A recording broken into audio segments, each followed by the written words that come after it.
Guys, welcome to Prep Science take.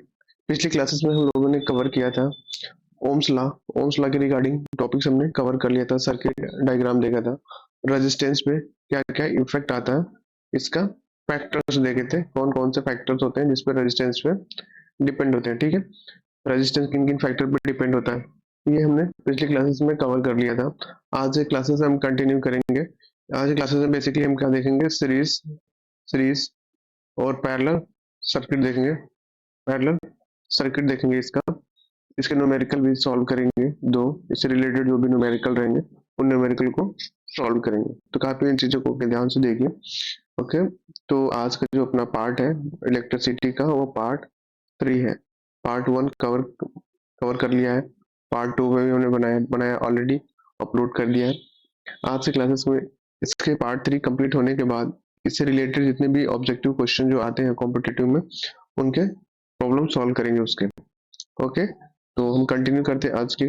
पिछले classes में जो हमने कवर किया था, बेसिकली आपको एक मेमोराइज कर देता हूँ कि जो रेजिस्टिविटी रेजिस्टिविटी थी आपकी, रेजिस्टिविटी बेसिकली आपकी जैसे सबसे कम किसकी, सिल्वर की, फिर कॉपर, एल्यूमिनियम, टंगस्टन, निकल, आयरन, क्रोमियम, मरकरी, मैग्नीज। इससे क्या ऑब्जेक्टिव में क्वेश्चन आते रहते हैं। कभी कभी सिल्वर दे देगा आपको, कॉपर दे देगा, एल्यूमिनियम दे देगा।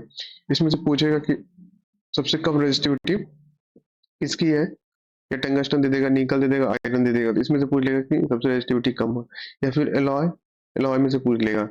कांस्टेंट, मैग्नीनियम और नाइक्रोम, ये क्या है, तीनों अलॉय है। Glass, hard rubber, ebonite, diamond और ये पेपर। तो सबसे जो लिस्ट, सबसे जो कम हाई रेजिस्टिविटी है किसकी है, पेपर की। उसके बाद डायमंड, उसके बाद ebonite, hard rubber and glass. ठीक है, तो ये है। आज क्लासेस हम कंटिन्यू करते हैं, सीरीज एंड पैरेलल से स्टार्ट करते हैं। ठीक है, तो हम एक सीरीज, और बेसिकली सीरीज और पैरेलल कब यूज किया जाता है इसको देखते हैं। ठीक है, तो अभी सीरीज क्या, बेसिकली अब घरों में देखा होगा सीरीज। सीरीज अब सीरीज में क्या होता है कि जब रेजिस्टेंस होते हैं, अब रेजिस्टेंस का जो कनेक्शन होता है, रेजिस्टेंस का रेजिस्टेंस का जो कनेक्शन होता है एक ही लाइन में, उनको क्या, सीरीज बोला जाता है। अब जैसे सीरीज कहने का मतलब ये, सपोज करिए एक सर्किट है। ठीक है, अब इस सर्किट में ऐसे रेजिस्टेंस को कनेक्टेड कर दिया आपने, रेजिस्टेंस को कनेक्टेड कर दिया। अब इस साइड में एमीमीटर लगा दिया आपने। ठीक है, अब ये आपका सोर्स है, पावर सोर्स है, इसे सप्लाई हो जाएगा आपका बेसिकली, है ना। उसी चीज, ये क्या, R1 है और ये आपका R2 है। ठीक है, इसे करंट जो फ्लो कर रहा है I है, और ये वोल्टेज है, ये प्लस ये माइनस है। ठीक है, अब इसको समझने से पहले हम ये समझते हैं कि जो R1 है, R2 एक सीरीज में कनेक्शन हुआ है, एक के बाद एक कनेक्ट हुआ है, एक ही लाइन में कनेक्टेड हुआ है ना। जब इस तरीके का जब कनेक्शन होता है, इसको बोला जाता है सीरीज में। अब इसकी खास बात क्या होती है सीरीज में, इसमें ये होता है कि जो वोल्टेज होता है, ये जो वोल्टेज है, ये क्या होता है, डिफरेंस होता है। इसके लिए V1 वोल्टेज आएगा, और इसके लिए कौन सा, V2 वोल्टेज आएगा। इसमें इसके लिए V2 वोल्टेज आएगा। ठीक, क्यों आ रहा है, क्योंकि ऐसा आप देखो कि जो ये सोर्स है, जो R1 है, ये डायरेक्ट इससे नहीं कनेक्टेड है। आप देखो ना कि एक उसके बाद एक और रेजिस्टेंस आ गया। अगर ये डायरेक्ट, अगर ऐसा होता, इस तरीके से, अगर इस तरीके से होता, ये इस तरीके से होता, ये तो जो वोल्टेज यहाँ पे होता वही वोल्टेज यहाँ पे पोटेंशियल डिफरेंस मिलता। बट हो क्या रहा है कि इसके बाद एक और रेजिस्टेंस आ जा रहा है। अब रेजिस्टेंस आने की वजह से इसका जो एक एक जो टर्मिनल है ये तो कनेक्टेड है, बट दूसरा टर्मिनल नहीं डायरेक्ट कनेक्टेड, इसके बीच में रेजिस्टेंस आ रहा है। इसकी वजह से जो वोल्टेज है, इसका डिफरेंस और इसका वोल्टेज डिफरेंस आएगा। दूसरी चीज है, जैसे आप इसको, तो वोल्टेज डिफरेंस आ गया, बट ये जो एमीमीटर है आपका ना, ये एमीमीटर आप कहीं भी लगा दीजिए, यहाँ पे भी लगा दीजिए, इस पॉइंट पे भी लगा दीजिए, इस पॉइंट पे भी लगा दीजिए, किसी पोजीशन पे आप लगा दीजिए, जो करंट आपको मिलने वाली है वो क्या मिलेगी, आई ही मिलेगी। आप इसमें भी करंट आई मिलेगी, इसमें भी करंट आई मिलेगी। तो एमीमीटर की पोजीशन पे डिपेंड नहीं है, एमीमीटर आप कहीं भी लगाइए, बट आपको जो करंट मिलने वाला है सीरीज में, सीरीज कॉम्बिनेशन में, वो करंट आई ही मिलेगी। इसमें डिफर क्या करता है, वोल्टेज डिफरेंट होता है। इस R1 में, R1 लोड में, R1 रेजिस्टेंस में आपका जो वोल्टेज अलग होगा, R2 रेजिस्टेंस में आपका वोल्टेज V2 अलग होगा, अलग अलग इसमें होगा। तो मैं अगर बात करूं कि जो टोटल वोल्टेज है आपका, total voltage V1 plus V2 अगर नॉर्मली लिखे इसको तो V is equal to V1 plus V2। अब V1 को क्या लिख सकते हैं, V1 को क्या लिख सकते हो आप, I R1। V2 को आप क्या लिख सकते हैं, I R2। ओम्स लॉ क्या होता है, V is equal to I R, ठीक है। तो यहाँ से आप ले सकते हैं आप। अब इसको क्या लिख सकते हो आप, V is equal to V1 plus V2, यहाँ से है, ठीक है। इक्वेशन 1 हो गया, ये इक्वेशन 2 और इक्वेशन 3, ठीक है। अब आप रखोगे इसमें V1 में V2 3 को इक्वेशन आप रखोगे, I R1 plus I R2 है। अब V को क्या लिख सकते हो, R क्या है, टोटल रेजिस्टेंस है, टोटल टोटल रेजिस्टेंस है ये, टोटल रेजिस्टेंस है। और करंट क्या सेम रहने वाला है, करंट क्या सबसे सेम रहने वाला है। तो V is equal to I R आप लिख सकते हैं, I R one plus I R two लिख सकते हैं। आई से आई कैंसिल हो जाए क्योंकि करंट क्या है, फ्लो कर रहा है same. R R is equal to R one plus R two. अगर ये पूछा जाए, अगर ये पूछा जाए कि इसका जो इफेक्टिव रेजिस्टेंस होगा वो क्या होगा, तो इन दोनों का आप सम कर दोगे आप R one plus R two का, कि क्या निकल जाएगा, आर क्या निकल जाएगा आपका, इफेक्टिव रेजिस्टेंस निकल के मिल जाएगा आपको। तो एक एग्जांपल के तौर पे हम देखते हैं एक इसको कैसे इसको देखा जाएगा। इसको क्वेश्चन एग्जांपल ये है कि सपोज करिए जैसे इसे मैंने 3 रेजिस्टेंस लगा दिया, 1 2, ठीक है। यहाँ पे पावर सोर्स लगा दिया, इधर एमीटर लगा दिया। एमीटर आप कहीं लगा दीजिए, हर जगह क्या होगा, सेम करंट बताएगा, R2 R3 V1 V2 V3। और यहाँ पे वोल्टेज, इसके अलावा करंट, ये करंट, इधर करंट फ्लो करेगा। तो इसमें जो R की वैल्यू क्या है, क्या आएगी, R इफेक्टिव जो आप निकालोगे R1 plus R2 plus R3, ये निकल के मिलेगा। अब जिसमें अगर हम बात करें कि ये वोल्टेज अगर नहीं दे रखा होगा, ये वोल्टेज अगर नहीं दे रखा होगा, हर एक वोल्टेज दे रखा होगा V1 V2 V3 दिया रहेगा, इस केस में V इज इक्वल टू क्या हो जाएगा, V1 plus V2 plus V3, है ना। अब जैसे सपोज करिए ये दे दिया आपका, ये दे दिया, ये मिल गया आपको, ये मिल गया, आर इफेक्टिव मिल गया, वोल्टेज मिल गया, है ना। ये आपने निकाल लिया, इन दोनों का दे दिया। अब इसे पूछ लिया करंट की, करंट क्या होगा, तो करंट के लिए क्या करोगे, V by R effective effective, ठीक है। ऐसे निकाल सकते हो। या फिर एक और है कि करंट क्या सबसे सेम फ्लो हो रहा है, तो इससे भी आप निकाल सकते हो V1 by R one, I is equal to V1 by R one. इस यहाँ से भी आप निकाल सकते हो। तो कहीं से भी आप करंट आप निकालोगे तो सेम ही आएगा, है ना। अब एक चीज कंफर्म हो गया। अब जैसे होता क्या है, जो कॉम्बिनेशन अगर सीरीज में, सीरीज हमारे लिए कब कब बेटर होता है, कब डिसएडवांटेज होता है। अब सीरीज में क्या होता है ना, कि जैसे मैंने सपोज करिए कि R1 दो 2 रख दिया, R3 2 4, R3 is equal to 5। तो ये R इज इक्वल टू कितना हो जाएगा, 2 प्लस 4 प्लस 5, 5 4 9 11 ओम हो जाएगा। ये 11 ओम 11 ओम रेजिस्टेंस इसका हो जाएगा। अब देख रहे हो ना कि इन दोनों को सम जोड़ने के बाद इस पूरा इसका जो रेजिस्टेंस है वो क्या हो जा रहा है, बढ़ जा रहा है। 2 से भी बढ़ गया, 4 से, यानी कि इंक्रीज कर जाता है। जो सीरीज में जो रेजिस्टेंस होता है वो क्या होता है, बढ़ता है। इंडिविजुअल रेजिस्टेंस से टोटल रेजिस्टेंस जो हो जाता है वो बढ़ जाता है इस केस में। अब 2 4 5 सबको जोड़ोगे तो 5 से भी ज्यादा आ रहा है, 4 से भी ज्यादा आ रहा है, 2 से भी ज्यादा आ रहा है, ठीक है। अब एक एग्जाम्पल पे लेते हैं कि सपोज करिए आपका एक चार्जर है, चार्जर है फोन का, चार्जर है। अब चार्जर है फोन का, चार्जर है, तो सपोज करिए आपने 1.5 एम्पियर का चार्जर ले लिया, ठीक है। अब क्या क्या, एक इलेक्ट्रिक आयरन ले लिया, मान लिया इसका इलेक्ट्रिक आयरन है। इस इलेक्ट्रिक आयरन सपोज करिए 5 एम्पियर करंट यूज करेगा। तो क्या आप ये ये भी 200, सपोज करिए 220 वोल्टेज पे काम करेगा, ये भी 220 वोल्ट पे काम करेगा, ये भी 220 वोल्ट पे काम करेगा, ठीक है ना। दोनों के लिए जो पोटेंशियल डिफरेंस है, वोल्टेज है, क्या सेम है। तो क्या आप इनको सीरीज में कनेक्ट आप करोगे, हाँ या ना? सीरीज में कनेक्ट आप करोगे? क्यों नहीं करोगे? अगर करोगे तो क्यों नहीं, अगर करेंगे तो क्यों? आप इससे देखना कि जो करंट होता है सीरीज में वो क्या होता है, सेम होता है। करंट क्या होता है सीरीज में, सपोज करिए जैसे मैंने यहाँ पे लगा दिया आपका चार्जर, ठीक है, चार्जर या बल्ब लगा दिया, ठीक है, मैं सपोज करिए बल्ब ही मान लेता हूँ, बल्ब लगा दिया आपने, ठीक है। अब इसके इलेक्ट्रिक आयरन लगा दिया, ठीक है, इलेक्ट्रिक आयरन लगा दिया यहाँ पे इलेक्ट्रिक आयरन लगा दिया यहाँ पे आपने, इलेक्ट्रिक आयरन लगा दिया यहाँ पे।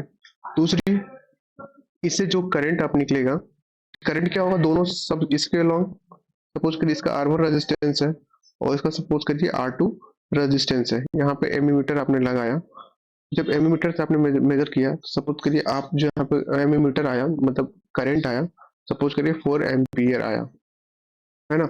अब इसको चाहिए था 1 एम्पियर का करंट, इसको चाहिए था 5 एम्पियर का करंट, बट वो क्या रहा है, इस चार्जर को 1.5 एम्पियर से ज्यादा करंट मिल रहा है, इसको कम मिल रहा है ना। इस केस में ये चार्जर क्या हो सकता है, खराब हो सकता है, ठीक है। ये चार्जर क्या हो जाएगा, जल जाएगा, ये चार्जर खराब हो जाएगा, है ना। जिसका डिसएडवांटेजेस होता है कि अगर डिफरेंट डिफरेंट एम्पियर का अगर इक्विपमेंट है तो आप सीरीज में कनेक्ट नहीं करना है आपको, क्योंकि देखो इसके लिए अलग है, इसके लिए अलग है।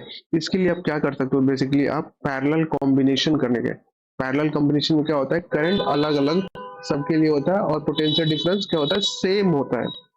तो इसके लिए हमने जो घरों में आप कनेक्शन कनेक्शन आप देखते हो वो क्या होते हैं, पैरेलल्स होते हैं, ठीक है।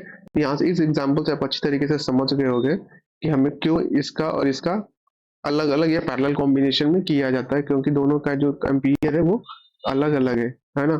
खराब हो सकता है, ये चीज है, आपको ये डेफिनेटली समझ में आ गया होगा। नेक्स्ट है आपका पैरेलल, पैरेलल कॉम्बिनेशन है। तो उससे पहले हम एक न्यूमेरिकल प्रॉब्लम सॉल्व कर लेते हैं जो छोटा सा है, हमें एक डाउट सा क्लियर हो जाएगा इससे, आपके जो भी डाउट्स होंगे। इसमें क्वेश्चन में दे रखा है कि electric lamp whose resistance is, electric lamp है, इलेक्ट्रिक लैम्प है जिसका रेजिस्टेंस 20 ओम दे रखा है, 20 ओम है ये, और ये 4 ओम है, ठीक है। Resistance is connected to a 6 volt battery, 6 volt battery से सोल्यूशन इसका करते हैं। सोल्यूशन ये कि सपोज करिए एक, इसमें बोल रखा है कि यहाँ पे इलेक्ट्रिक लैंप है, ठीक है, और उसके बाद लगा है resistance is 20 what and conductor, एक कंडक्टर है जिसका 4 ओम का रेजिस्टेंस है, ठीक है, 4 ओम का रेजिस्टेंस, ठीक है, इस साइड में 4 ओम है, ठीक है। अब इस केस में 6 वोल्ट की बैटरी से ये जोड़ा गया है, 6 वोल्ट की बैटरी है, 6 वोल्ट की ये बैटरी है, ठीक है। इधर एमीमीटर लगा है, ठीक है, ये लैंप है आपका, ठीक है, एक कंडक्टर है कोई, ठीक है, इसका 4, इसका कितना है, 20 ओम रेजिस्टेंस इसका। अब इस क्वेश्चन में पूछा है कैलकुलेट, 6 वोल्ट बैटरी है, इसकी पावर सोर्स सप्लाई है, कैलकुलेट टोटल रेजिस्टेंस, पहला है टोटल रेजिस्टेंस, टोटल रेजिस्टेंस है। दूसरा आपका है पार्ट है current through the circuit, current कितना फ्लो करेगा, आई पूछा है। थर्ड पार्ट है potential difference across the electric lamp and conductor, electric electric lamp and conductor से कितना करंट फ्लो करेगा, ये पूछा।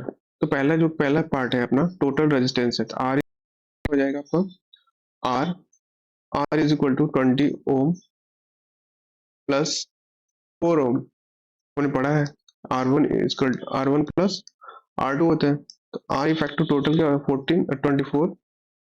24 ओम आ जाएगा, ठीक है ना। ये सीरीज में है ना, ये देखो अब सीरीज में है ये एक दूसरे से, जो एक दूसरे के एंड से कनेक्टेड है ये सारे, तो ये सीरीज में है आपका ये, ठीक है।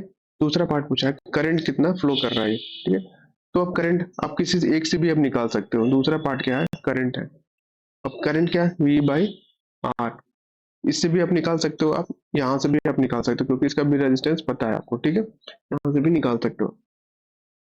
तो वी वी टोटल क्या है, 6 6 वोल्ट है, आर कितना आया 24, कितना हो जाएगा 0.25 ओम इसका आ जाएगा ये, ठीक है। नेक्स्ट है आपका करंट आ गया आपका इससे। नेक्स्ट आपका क्या है, इलेक्ट्रिक लैम्प एंड कंडक्टर के थ्रू करंट निकालना, आपका पोटेंशियल डिफरेंस निकलना, सॉरी पोटेंशियल डिफरेंस निकलना है। तो सपोज करिए V1 है, ये आपका V1 और ये आपका V2।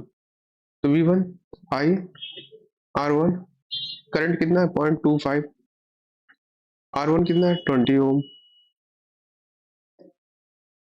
ये कितना हो जाएगा आपका, ठीक है, कितना हो जाएगा 5 वोल्ट आ जाएगा ना, 2500। तो ये 5 वोल्ट, अरे 5 वोल्ट आ जाएगा इसका, है ना। V2, V2 कितना है कंडक्टर का है आपका, कंडक्टर में रेजिस्टेंस कितना आपका 4 ओम का, और करंट कितना फ्लो कर रहा है 0.25, कितना हो जाएगा 1 एम्पियर, 1 वोल्ट हो जाएगा इसका, ये 5 वोल्ट होगा इसका, ठीक है। तो ये फाइनली आपने देखा कैसे सॉल्व होता है, एक तो मेथड आपको मिल जाएगा कैसे ये प्रॉब्लम सॉल्व होती है ये, ओके। तो नेक्स्ट है आपका पैरेलल सर्किट है, नेक्स्ट आपका जो टॉपिक है वो क्या है, पैरेलल सर्किट है। The arrangement of the three resistors joined in a parallel, arrangement of three resistors joined in parallel combination of the cells, इसको क्या बोला जाता है, पैरेलल बोला जाता है इसको, पैरेलल। तो देखा जाए इसका डेरिवेशन हम थोड़ा सा करते हैं, डेरिवेशन क्या है इसको समझते हैं इसको, कि ये चीज बेसिकली होती क्या चीज है। पैरेलल में क्या होता है आपका, पैरेलल में, पैरेलल में बेसिकली जो रेजिस्टेंस होते हैं ना, वो एक एंड से दूसरे, एक दूसरे के एंड से कनेक्टेड नहीं होते हैं। तो इसके माध्यम से देखते हैं हम लोग, समझ में चीजें आ जाएंगी। क्या है कि जैसे सपोज करिए एक सर्किट है, इस सर्किट में नीचे थोड़ा सा ड्रॉ करते हैं इसको, यहाँ पे एक सर्किट है, ठीक है, एक कनेक्शन ऐसे दे दिया आपने, दूसरा ऐसे दे दिया आपने, ठीक है।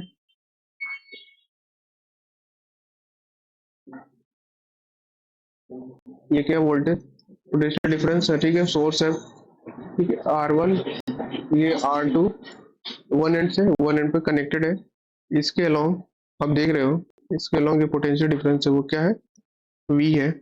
इससे जो करंट फ्लो कर रही है I है, और इसमें जो I1 और I2, जब एमीमीटर लगाओगे ना, यहाँ पे एमीमीटर निकालोगे टोटल देगा। अब जैसे यहाँ पे एमीमीटर लगाया वो अलग देगा, जबकि उसमें क्या था, सेम दे रहा था एमीमीटर, जो करंट है सेम दे रहा था। यहाँ पे भी आप एंड कर लगाओगे एमीमीटर, तो जो करंट की वैल्यू क्या देगा, I2 देगा, और इसमें I1 देगा, मतलब डिफरेंट होगा, जो करंट होगा R1 में वो अलग होगा, R2 में अलग होगा, दोनों जगह क्या क्या अलग अलग होंगे। बट अब पोटेंशियल डिफरेंस जो होगा ना, वो क्या होगा, सेम होगा। जो ये पोटेंशियल डिफरेंस है यहाँ पे भी मिलेगा, इसके अलोंग जो पोटेंशियल डिफरेंस होगा V, इसके अलोंग जो पोटेंशियल डिफरेंस V2 होगा, इसके अलोंग पोटेंशियल डिफरेंस V1 होगा, दोनों क्या होंगे, आपस में बराबर होंगे, ठीक है ना, मतलब सेम होंगे, किसके इक्वल होंगे, V वोल्टेज के इक्वल होंगे ये, है ना, अलग अलग नहीं होंगे ये, डिफरेंस दोनों का सेम ही होगा, ठीक है। तो ये चीजें आपने देख लिया इसको। तो अब बेसिकली इसमें आप पैरेलल कॉम्बिनेशन में इसको अगर एक डेरिवेट करें, तो सपोज करो कि इसमें जो वोल्टेज है वो क्या है, सेम है, तो हम प्लस तो कर ही नहीं, प्लस करने की कोई जरूरत ही नहीं है, V is equal to V1 plus V2 ऐसे लिखोगे, नहीं लिखोगे ना, क्योंकि जो वोल्टेज है वो क्या है, सेम है, इसके अलॉन्ग जो वोल्ट पोटेंशियल डिफरेंस है वो क्या है, सेम है। तो आप ऐसे नहीं लिख सकते, डिफरेंट क्या है, करंट वेरी कर रहा है इसमें, करंट वेरी कर रहा है, I1 I2 मिल रहा है इसमें। तो I इज इक्वल टू हम क्या लिख सकते हैं, I1 प्लस I2 लिखा जा सकता है इसको। अब जैसे इसको लिखना हो तो हम I इज इक्वल टू क्या होता है, V बाई R होता है। तो I1 इज इक्वल टू क्या होगा, V by R1, I2 is equal to क्या होगा, V बाई R2 होगा ये। और R इज इक्वल टू क्या हो जाएगा, V बाई R क्या है, टोटल इफेक्टिव रेजिस्टेंस है, इफेक्टिव रेजिस्टेंस है इस सर्किट का, इफेक्टिव रेजिस्टेंस है। I is equal to V by R, V by R1, V by R2। इसको आप लिखोगे तो ये क्या डिफरेंस कट जाएगा, ये 1 by R, 1 by R1 plus 1 by R2, है ना, ये आपका मिलेगा यहाँ से। ओके, ये मिल जाएगा आपको। तो अब इस उसमें और इसमें फर्क क्या है, उसमें इसमें फर्क क्या है, अगर एक एग्जाम्पल के थ्रू और समझते हैं, उस सर्किट में इस सर्किट में डिफरेंस क्या है। तो अब देखना आपको डिफरेंस काफी अच्छा मिलेगा, आपको चीजें समझ में आएगी। वो ये कि जो पैरेलल वाली केस में होता है, उस सर्किट का जो रेजिस्टेंस होता है वो डाउन हो जाता है। सपोज करिए मैंने R1 इज इक्वल टू 5 ले लिया, R2 इज इक्वल टू 4 ले लिया। अब एक सीरीज है और एक पैरेलल सर्किट है, पैरेलल। अब इसमें जो R1, अगर सपोज करिए इन दोनों रेजिस्टेंस को मैं सीरीज में कनेक्ट करता हूँ, उस केस में क्या होगा, 5 + 4 9 ओम रेजिस्टेंस हो जाएगा। ठीक है, अब इस वाले केस में आप देखोगे ये क्या हो जाएगा, 1/R1 प्लस 1/R2। जब इसको आप सॉल्व करोगे आप, तो क्या R1 plus R2 divided by R1 R2। तो इसको आप क्या लिख सकते हो, R is equal to R1 plus R2, ये आप लिख सकते हो।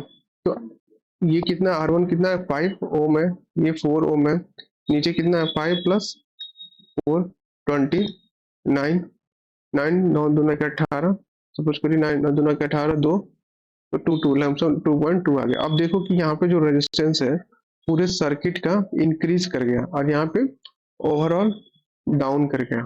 ठीक है, अब वोल्टेज क्या है हमारा, 220 वोल्टेज का ही अगर हम कांस्टेंट में लेते हैं, 220 वोल्ट, है ना, 220। इसमें भी अगर हम वोल्टेज अगर हम लेते हैं 200, पोटेंशियल डिफरेंस 220 वोल्ट का वोल्टेज अगर लेते हैं, ठीक है, पोटेंशियल डिफरेंस लेते हैं, तो इस केस में क्या होगा, रेजिस्टेंस डाउन हो गया, इस केस में इंक्रीज कर गया। तो ये जो आप जितने भी हाउस अप्लायंसेस होते हैं उसमें कैसे कनेक्टेड किया जाता है, पैरेलल होते हैं वो।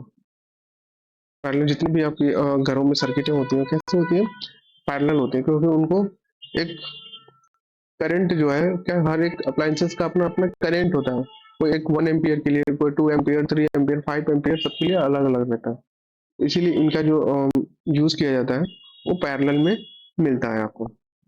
ओके, नेक्स्ट टॉपिक हम एक न्यूमेरिकल सॉल्व करते हैं पैरेलल सर्किट से रिलेटेड, जिससे हमारा एक कॉन्सेप्ट है इससे क्लियर हो जाएगा थोड़ा। ठीक है, इस क्वेश्चन में क्या बोल रखा है, in circuit diagram suppose the resistance R1 R2 R3 having the 5 ohm resistance, 10 ohm resistance and 13 ohm resistance है which have been connected to a 12 volt battery, 12 volt की बैटरी से ये सारे कनेक्टेड है, पैरेलल्स में कनेक्टेड है।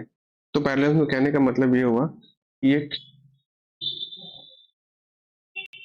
Resistance है, ये कनेक्टेड है, एक यहाँ पे कनेक्टेड है पैरेलल में, एक यहाँ पे कनेक्टेड है पैरेलल में। ठीक है, इससे किससे सोर्स, किस सोर्स से कनेक्टेड है, ये 12 वोल्ट की बैटरी से ये कनेक्टेड है, 12 वोल्ट की बैटरी से ये कनेक्टेड है, 12 वोल्ट की बैटरी से ये कनेक्टेड है।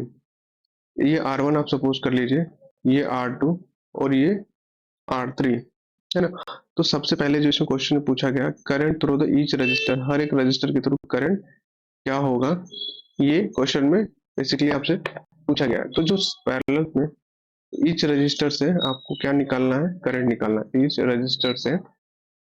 रजिस्टर में करंट पूछा है आपको। दूसरा टोटल करंट पूछा है, टोटल करंट। तीसरा पॉइंट क्या है आपका, total circuit resistance, total circuit resistance, ये क्वेश्चन में पूछा गया आपको। बेसिकली हमें सबसे पहले हमें क्या करना है, इसका हमें हर एक रजिस्टर से, तो इसमें इसमें करंट निकालना हर एक रजिस्टर से। तो आपको पता है कि जो वोल्टेज होता है या पोटेंशियल डिफरेंस होता है, यहाँ पे इसमें क्या होता है, V होता है, किसके बराबर होता है, इस V इज इक्वल टू कितना होगा, 12 वोल्ट हो गया, है ना। जब 12 वोल्ट हमें पता लग गया, तो जो इसके अलोंग निकालो, या इसके अलोंग देखो या इसके अलोंग देखो, R1 के अलोंग भी जो वोल्ट पोटेंशियल डिफरेंस हो, क्या R1 होगा, R2 R3 दोनों के अलोंग क्या होगा, ये V होगा, यहाँ भी V होगा, यहाँ भी V होगा, अलग नहीं होगा। जब हमको सबके अलॉन्ग हमें पता है, रेजिस्टेंस भी पता है, वोल्टेज भी पता है, तो हम क्या नहीं निकाल सकते, करंट निकाल सकते। V by R one, V by R one निकालोगे तो ये 12 हो जाएगा वोल्टेज। तो 12 बाई आर वन की वैल्यू कितनी दे रखी है, 5। इसकी वैल्यू कितनी आ जाएगी, 2.4 एम्पियर। आई टू कितना आ जाएगा आपका, V by R one, R two कितना है आपका 10, तो 12, 10, 1.2 एम्पियर। 12, आई थ्री कितना हो जाएगा आपका 12, आर थ्री 13। इसका आंसर कितना आ जाएगा आपका 0.4 एम्पियर। ठीक है, 0.4 एम्पियर। अब नेक्स्ट है आपका, नेक्स्ट क्या पूछा है आपका, आपका पूछा टोटल करंट कितना होगा। तो I is equal to I1 plus I2 plus I3 कर दीजिए, कितना आ जाएगा 2.4 प्लस 1.2 प्लस 0.4, ये कितना आ जाएगा आपका और 4 एम्पियर। ये आ जाएगा 2 3 6 3.6.4, 4 एम्पियर आ जाएगा। या फिर आई निकालने का एक और तरीका था, ये आप कह सकते थे V बाई आर। ठीक है, जो आर क्या है, इफेक्टिव रेजिस्टेंस आपको पता होगा तब निकाल पाओगे इफेक्टिव रेजिस्टेंस। तो आर कैसे निकालोगे आप, effective 1/R1 plus 1/R2 1/R3। जब इसको आप सॉल्व करोगे इसको, तो आपका नियर अबाउट को कितना आएगा, इसका 3 ओम के आएगा इसका। जब वैल्यू आप रखोगे 3 ओम आएगा इसका। ठीक है, यहाँ से अगर टोटल जो सर्किट रेजिस्टेंस आएगा वो कितना आएगा 3 ओम आएगा इसका। ठीक है, तो आई इज इक्वल टू कितना, अगर यहाँ से भी निकालना चाहोगे तो ये 12/3, 3 चौके 12 यानी 4 एम्पियर। यहाँ से भी आएगा 4 एम्पियर, यहाँ से भी मतलब करेक्ट है आपका। ठीक है,